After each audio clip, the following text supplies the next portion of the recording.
Welcome back to One Piece Episode 2 Review and Reaction. So, here we go.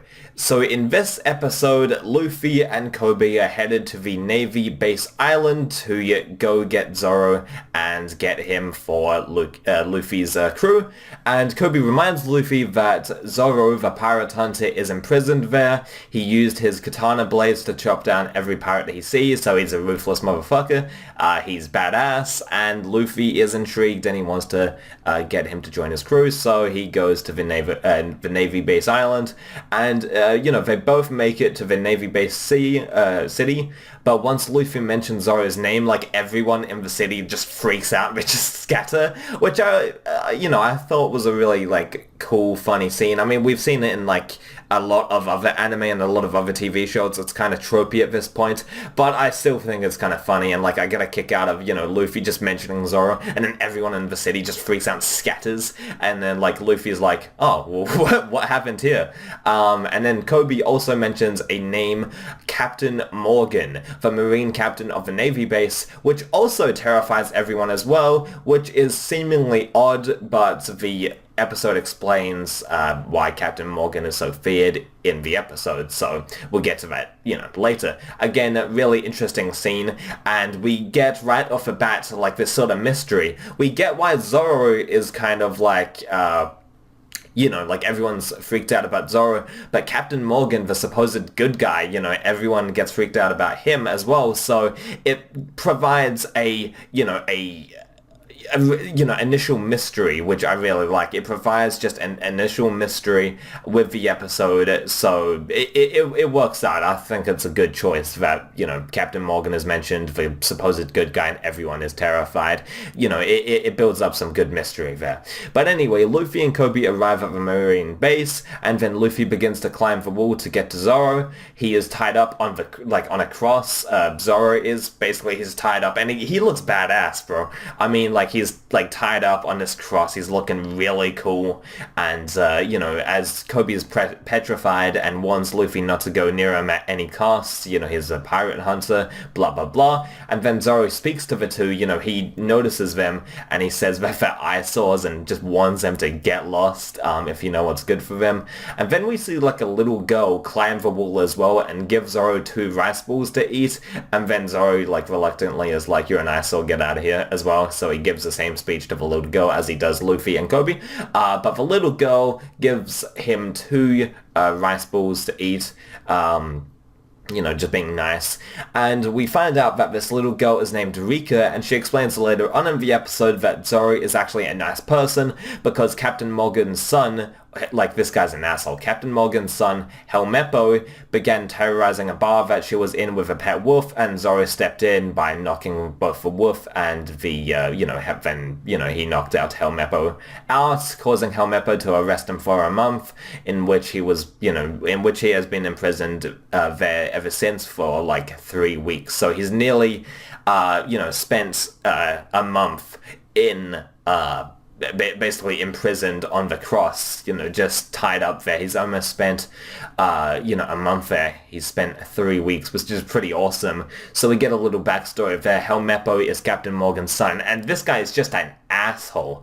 And we get our first look at Helmeppo when he arrives at the yard where Zoro is strung up, and he tries, one of Rika's nice, rice balls, and he seems like kind of friendly at first, kind of a dick, but kind of friendly.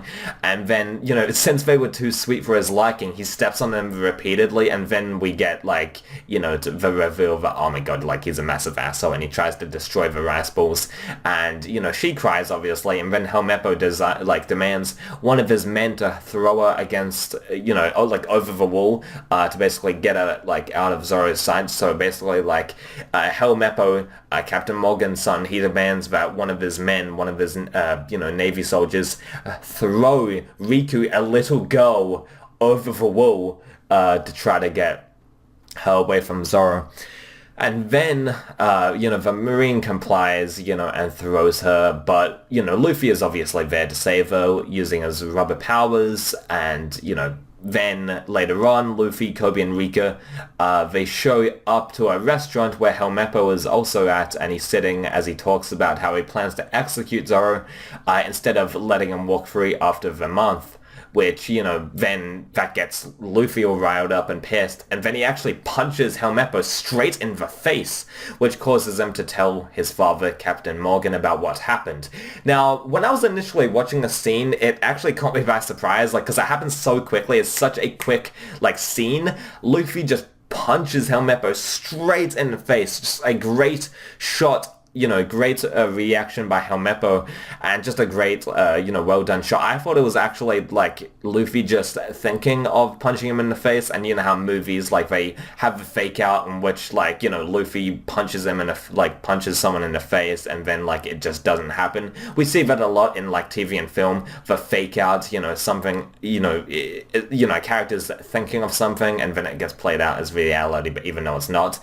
We see that trope often, but, I thought that was going to be the case, but no, it it was real. So Luffy punches Helmeppo straight in the face, and then he tells his father, Captain Morgan, and then Luffy goes to Zoro again, still asking him to join his pirate crew, even though Zoro is the pirate hunter, but whatever.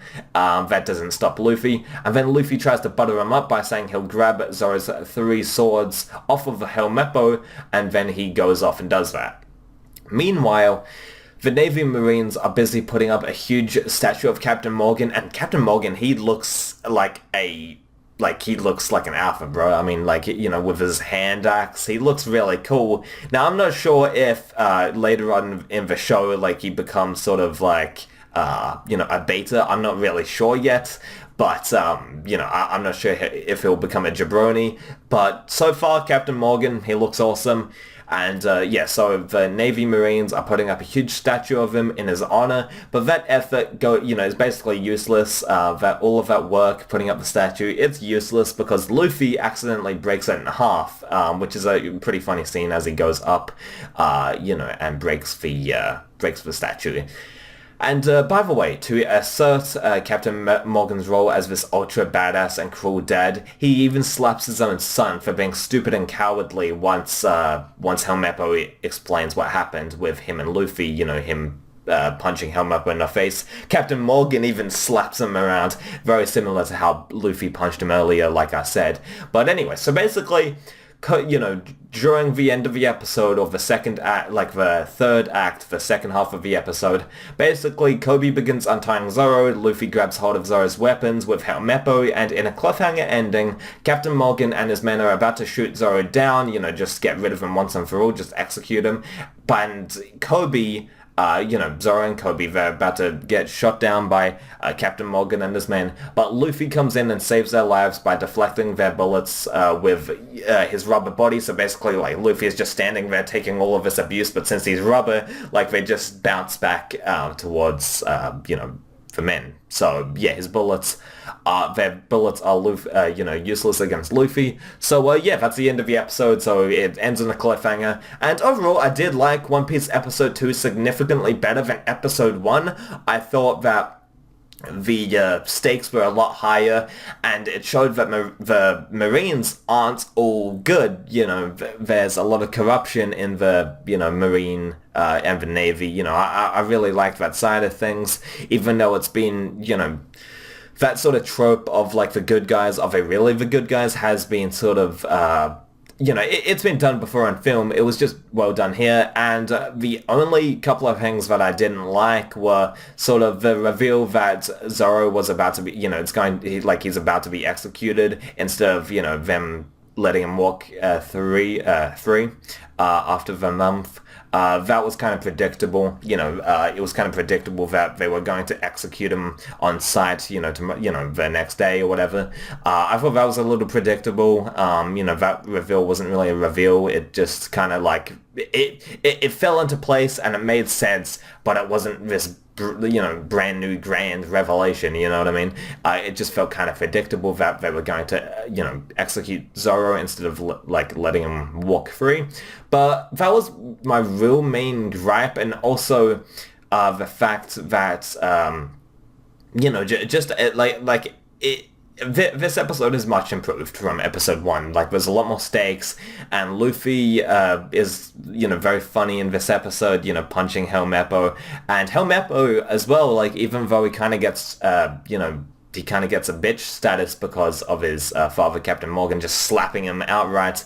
Helmeppo is a very funny character with that fucking testicle chin. I really do like Helmeppo's character design, and the character design so far in One Piece are great. Like, I really do like it. And Zoro seems like an ultra badass character, just standing in place, all strung up and stuff. It really looks cool. And yeah, overall, I did really like this episode, much improved from the first. And Helmeppo's design is awesome. He's just a person that you love to hate. Luffy and Kobe heading to the, Navy base island, meeting Zoro. That interaction was really cool. And, you feel bad for Rika and her rice balls and stuff. And, Zoro just asserts his dominance right away. Like, you can tell that this guy doesn't screw around. And also Captain Morgan's role as a sort of ultra badass and cruel dad when he slaps his own son for being stupid, that was awesome as well. And the cliffhanger ending, while, Luffy comes and saves the day, which, is expected because he's the main character, even though it's a little predictable. It was really cool how he just deflected all of his bullets, and yeah, I thought it was quite nice. It was a good episode, and, it's kind of like... I'm looking forward to what's happening, next time in episode 3. I really am. But, yeah, that's going to do it for me. I did generally like this episode much more than the first. It had more interesting characters, and I really did like it, and the action was solid as well. Big step up from the first episode. But anyway, guys, that's going to do it for me. Please make sure to rate, comment, and subscribe, and I'll talk to you guys next time. Bye.